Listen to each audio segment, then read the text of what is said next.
Hi, I'm Allison Trimble with Willfully Guided Horsemanship. A lot of you at home are riding young horses, and maybe it's not something you've done a lot. And in helping April start some of these colts here this year, I'm kind of reminded of a little trick that I was taught a long time ago.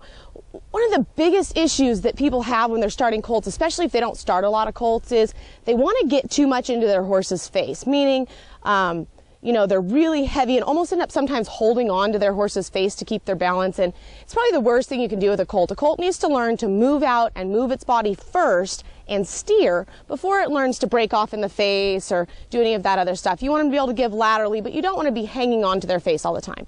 So somewhere along the road, somebody taught me this, and I found it to be very helpful when I'm riding colts. So if I'm going to go trotting around, or even if I'm in the round pen, whatever direction that I'm going to cross my reins over like this.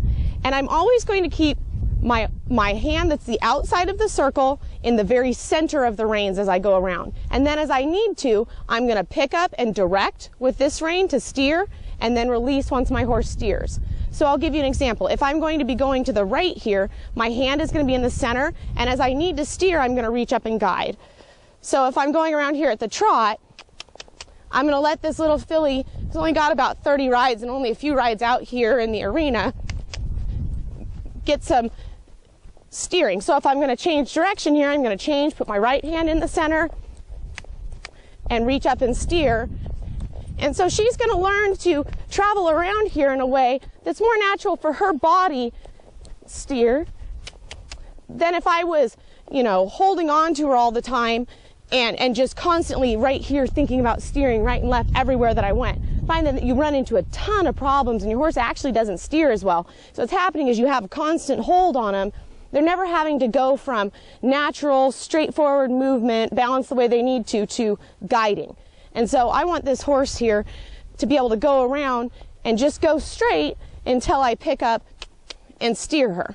And I want to keep things as simple as I possibly can. So this is kind of the hand trick that I was taught a long time ago. Even if you're going around in the round pen, you can hold onto the horn with your other hand if you need to. But this is just a really good way, hand in the center, off side hand in the center, and reach up and direct with your inside rein. If you're going to the left, right hand in the center, reach up and direct with your left rein. Hope that helps you and gives you a little trick for getting around on your younger horses and helping keep them traveling around natural and learning to use their body properly. If you have any questions or have a topic you'd like us to cover, please feel free to email us or shoot us a note and visit willfullyguided.com. Remember, enjoy your horses.